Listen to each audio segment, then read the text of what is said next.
Oi, sétimo ano, tudo bem?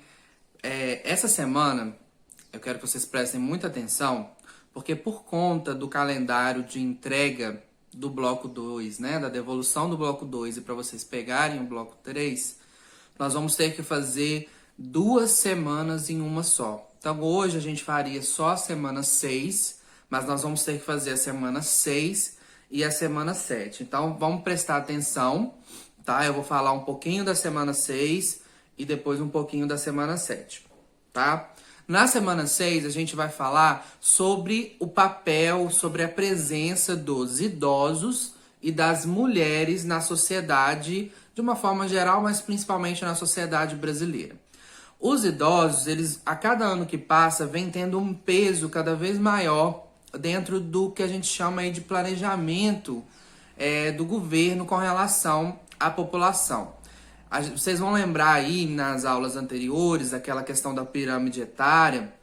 Na pirâmide etária, por exemplo, o topo da pirâmide não é composta pelos idosos. Se a gente for fazendo uma evolução da pirâmide etária no Brasil, o topo da pirâmide vai ficando cada vez mais larga. Por quê? À medida que os anos vão passando, a quantidade de idosos vai aumentando dentro da sociedade. E isso tem várias justificativas. Primeiro, a expectativa de vida, né, que é a quantidade de anos que aquela pessoa vive, ela vem aumentando ao longo dos anos, e isso se dá por conta da melhoria do sistema de saúde, do acesso a medicamentos, a assistência que o governo dá a esses idosos, de certa forma, ele vem evoluindo ao longo dos anos.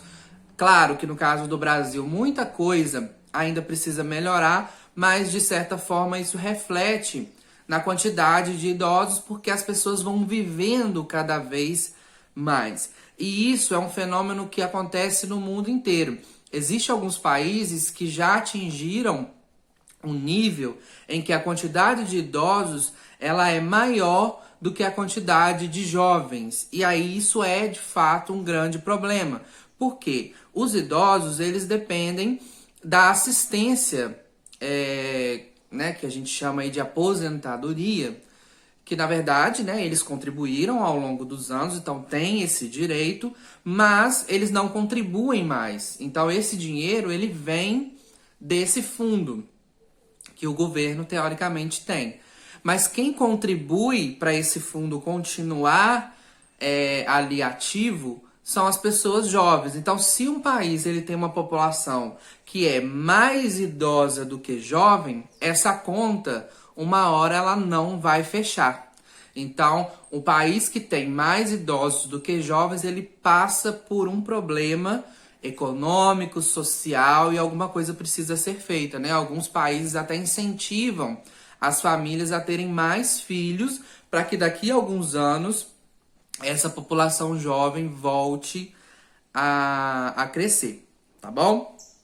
Então isso aí é só um panorama com relação à questão da presença dos idosos na nossa sociedade. Então vocês vão reparar aí ao longo da vida de vocês que cada vez mais vocês vão ver pessoas idosas no nosso cotidiano, né? Há alguns anos atrás, se vocês perguntarem aí para as mães e para as avós de vocês vão perguntar, vocês vão conversar com elas, elas vão falar para você que provavelmente elas não viam pessoas com mais de 40, 50 anos trabalhando assim de uma forma muito ativa. Hoje é muito comum a gente ver pessoas de 60, 65, 70 anos ainda trabalhando ativamente, porque o mundo é outro, né? As pessoas elas estão mais adaptadas a isso, tá bom?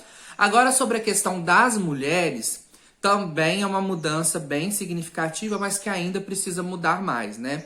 Ao longo do tempo, as mulheres elas sempre tiveram um papel de não serem tão ativas assim na sociedade. E isso, óbvio, né? É herança de uma sociedade machista, que tem como o grande pilar a figura do homem. E isso aí não é só no Brasil, é no mundo todo. Alguns países ainda insistem nisso, né? Em que a mulher não pode dirigir, não pode trabalhar, tem que ser submissa ao homem, tem que cuidar da casa, da família. Mas a gente sabe que isso não existe, né? A mulher tem todo o direito igual ao homem, tá? No caso do Brasil, isso vem mudando aos poucos, ainda precisa mudar muito, tá? Mas nos últimos anos as mulheres elas estão cada vez mais inseridas no mercado de trabalho. O que isso quer dizer? A quantidade, isso não quer dizer que a quantidade de mulheres em relação ao homem trabalhando seja menor, mas a quantidade de mulheres ocupando cargos de direção de empresas, cargos no governo, políticos, por exemplo, a quantidade de mulheres nesses cargos é muito pequena, tá? E não é porque elas não são qualificadas, na verdade, algumas mulheres são até mais qualificadas do que alguns homens. Porém, por conta, né, dessa herança machista, esses cargos eles são tradicionalmente ocupados por homens. Em alguns casos, quando essas mulheres conseguem ocupar esses cargos, muitas vezes elas recebem um salário inferior do que o homem. Então, às vezes, um homem e uma mulher ocupam o mesmo cargo, então deveriam receber o mesmo salário, e o homem recebe mais simplesmente pelo fato de ser homem. Tá? E aí existem várias justificativas que não fazem o menor sentido, né? Algumas empresas falam que as mulheres, por engravidar, elas não apresentam uma estabilidade para a empresa, porque elas podem engravidar em qualquer momento e ter que sair, pedir licença. Então, isso são coisas que não fazem sentido, mas que vem mudando ao longo do tempo, e a gente espera que isso melhore cada vez mais, tá? E uma das justificativas também para a gente ver cada vez mais mulheres ocupando cargos no mercado de trabalho e deixando aquela história de que mulher tem que ficar em casa, cuidar da família, dos filhos, cada vez mais a gente vê as mulheres no mercado de trabalho, porque essa ideia de que a mulher, o papel dela é a reprodução, é ter os filhos e cuidar, isso está sendo deixado de lado, né? E isso reflete a taxa de fecundidade. Lembra a taxa de fecundidade? Que é aquela quantidade de filhos por mulher durante o período fértil da mulher. Se a gente olhar esse número ao longo do tempo, lá na época dos nossos pais, dos nossos avós, as mulheres elas tinham em média 4, 5 filhos. Algumas mulheres tiveram 10, 12 filhos.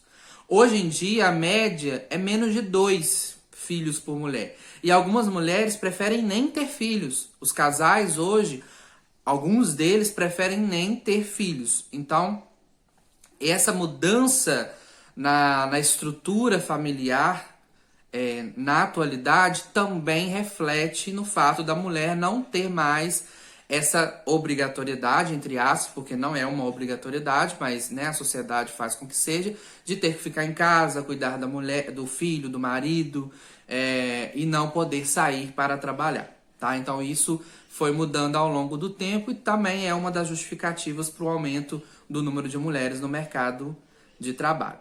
Tá bom? Então, falei um pouquinho aí sobre a semana 6, que é a questão dos idosos e da mulher. Tá bom? Então, pessoal, na semana 7, nós vamos falar sobre a questão da migração. A migração é um fenômeno demográfico, né, que envolve população muito importante. Ela também entra nessa contagem populacional, porque os movimentos, as pessoas entrando e saindo num determinado país, é importante a gente ver esse movimento, né? Então, no caso do Brasil, os movimentos migratórios sempre foram importantes, né? A criação, né, entre aspas, do Brasil foi a partir de um movimento migratório, né? Os portugueses saíram lá de Portugal e chegaram no Brasil e se instalaram aqui, né? Então esse movimento sempre foi constante. E ao longo do tempo, outros povos, né, de outros países também vieram para o Brasil. Então nós temos aí portugueses, africanos de vários países, né, lá do continente. Nós temos italianos, franceses, holandeses, alemães, muitos japoneses, né?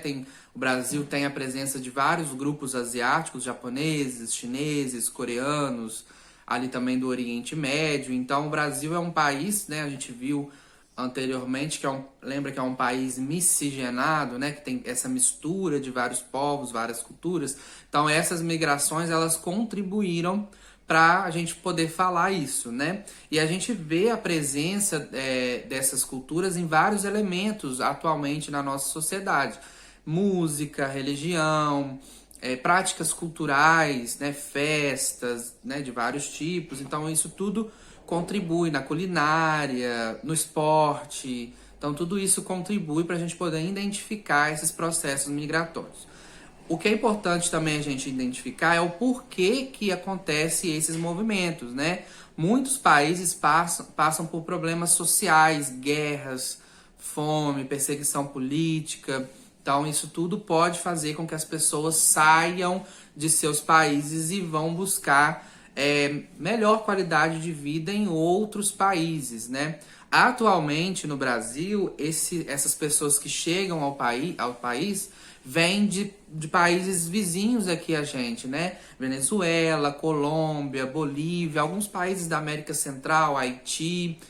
São países que, né, passam por problemas sociais e procuram o país de melhor qualidade mais perto, que no caso seria o Brasil, tá? Isso quando essas pessoas saem por livre e espontânea vontade. Agora existe também o fato de algumas pessoas saírem de forma forçada, que é essa questão, né, de guerras, de perseguição, que força as pessoas a sair dos seus países. Mas se a gente lembra lá do período de escravidão, quando os africanos vieram para o Brasil forçados, né? Eles vieram para poder trabalhar como escravos. Então, o processo migratório ele é muito complexo e a gente precisa entender ele sim como um fenômeno que faz parte aí da dinâmica populacional de um determinado país, e no caso do Brasil isso não seria diferente, né? Então, é muito comum a gente ver aí na nossa família, se vocês perguntarem a alguns colegas aí,